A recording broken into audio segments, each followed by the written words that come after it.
so this week's video, we're going to build this maple slab epoxy resin table. I'm going to go through it step by step, showing you exactly how I build it, so let's get started.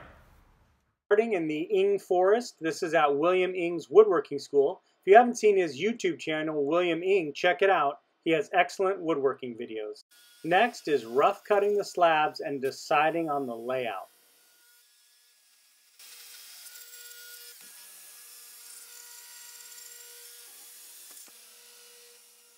I had to lift the saw out of the wood to release the tension. This is a good example of why I always rough cut first.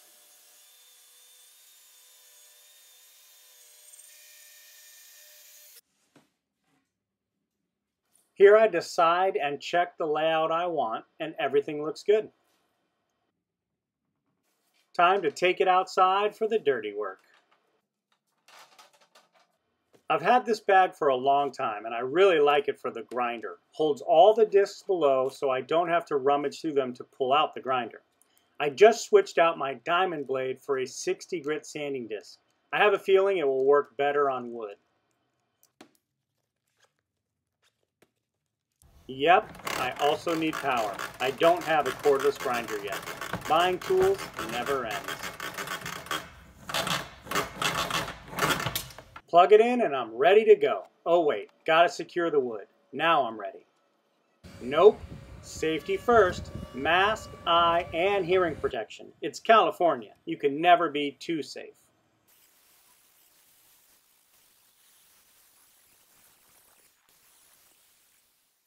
Sanding away all the loose debris so the epoxy will adhere properly.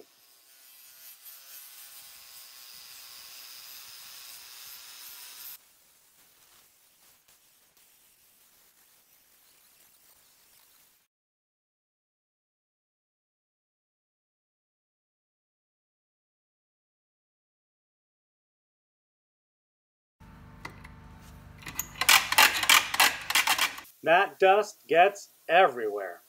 If you're thinking, those are Harbor Freight clamps, you'd be right. For $3, you can't beat them.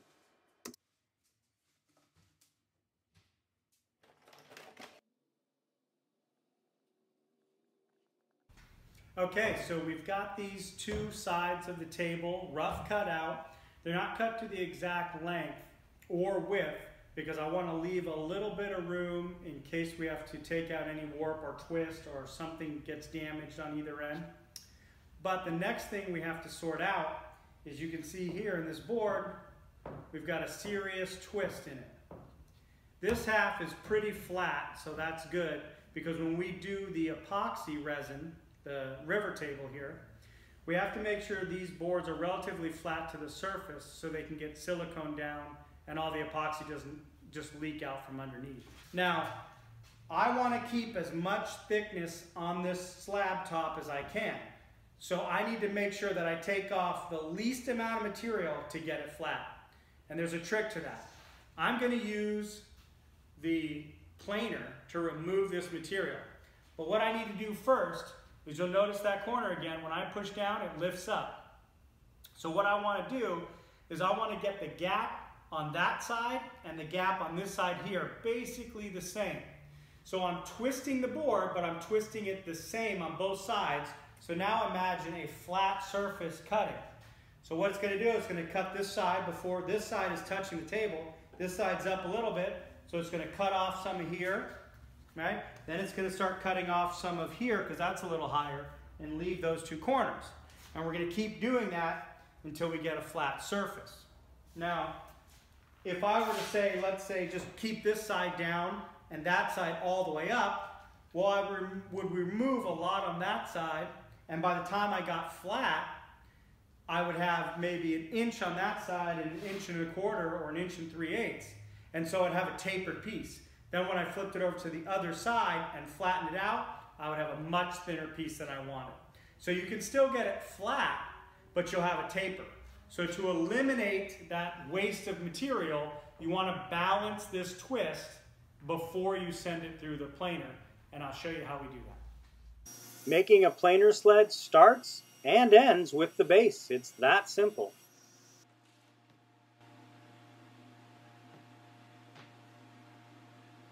Oh wait, I need to make some custom shims. No problem, nail a couple boards together and away you go.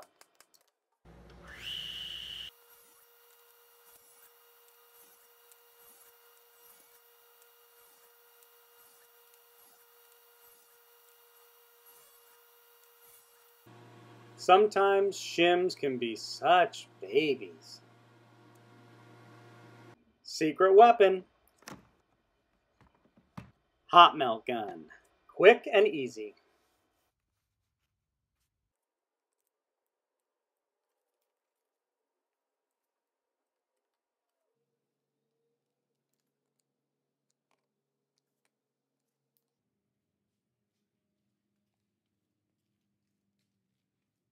Now you might be wondering, is that really gonna hold? Oh yeah.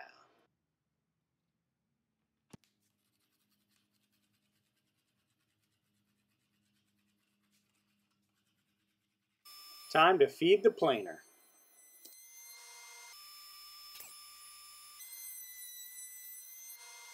This is why I like to use melamine and hot melt glue. It holds well, cleans up easy, and I can reuse the sled. Now that's flat.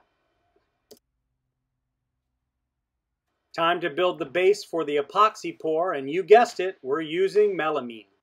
Here I'm using some leftover crawl space tape I had, but you can use house wrap or packing tape. Just make sure you overlap the tape at least a 1/4 inch and press it down flat, removing all bubbles.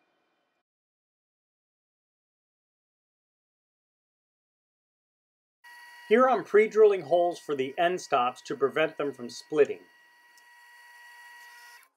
Silicone, 100%? You better believe it.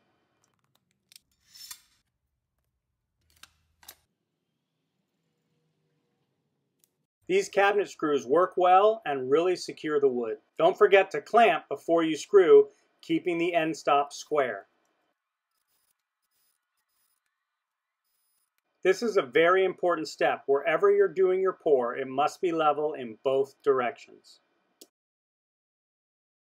Next, I mark where my pieces were going, flip them over, applied the silicone, and set them back on the base.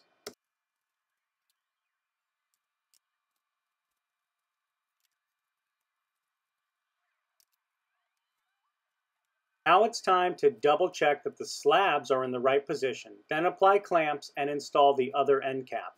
On small pours like this, I only use the clamps until the silicone sets.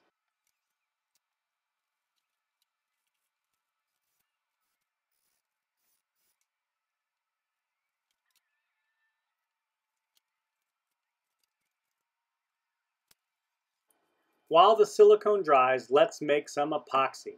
This is a 2-to-1 mix, 2 parts resin to 1 part hardener.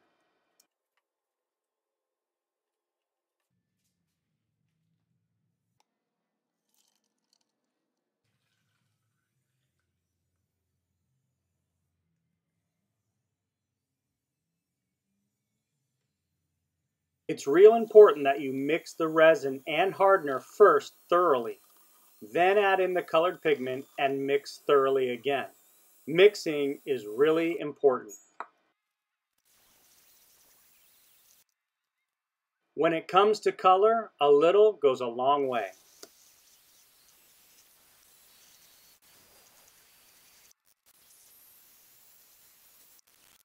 The moment we've all been waiting for, the glorious epoxy pour.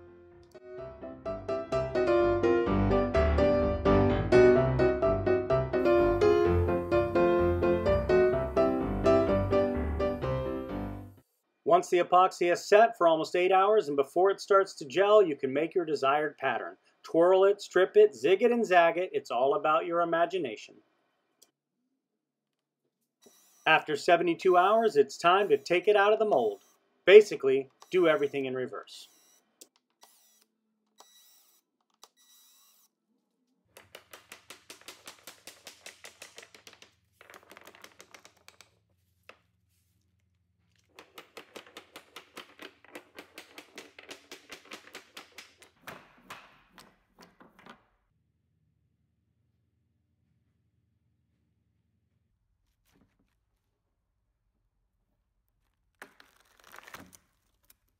if you're wondering how the silicone comes off, just like this.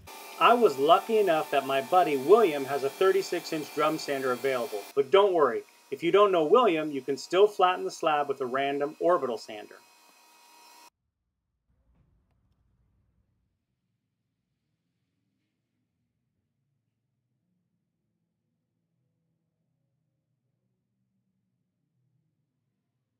Once I got the slab back to the shop, I noticed there was a little twist in one corner. Don't worry, this can happen, and it's easy to fix. Plus, it gives me a chance to bust out my Japanese plane.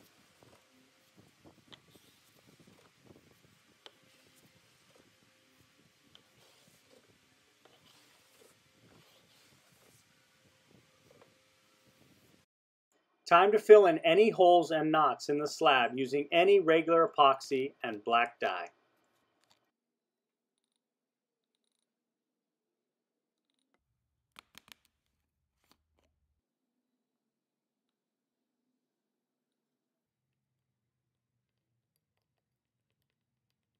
Remember, don't forget to mix it thoroughly.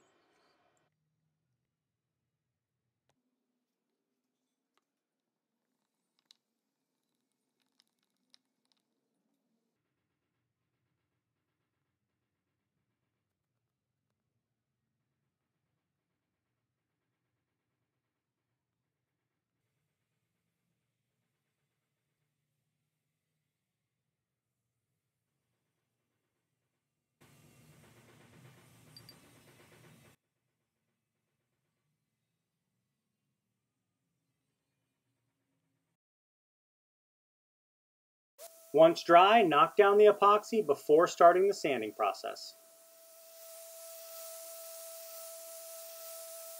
On the first grit, I pencil out the whole surface to help sand as flat as possible. This is important to get the best finish.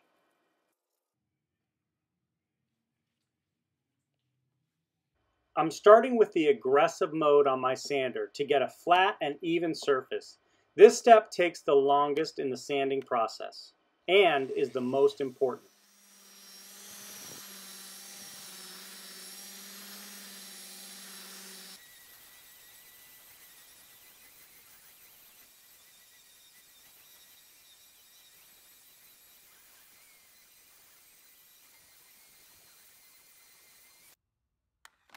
Like I said, flat and even.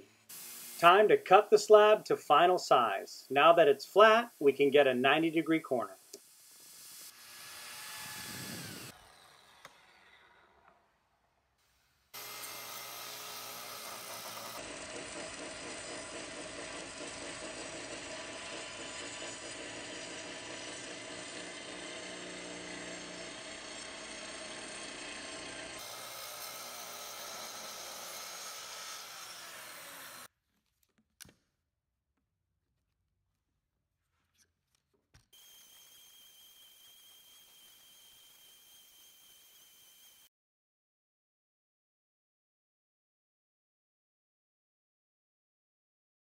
I make sure to wipe down the top between each grit. This ensures I don't add unnecessary scratches. Once I reach 220 grit, I round over the edges with an 1/8-inch roundover bit.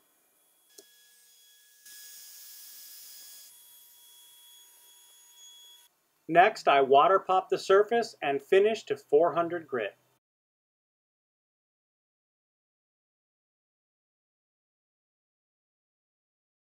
It's finish time. I like to use a hard wax oil like this Osmo, which gives me a beautiful color and sheen. I simply apply it with a microfiber roller. It couldn't be easier.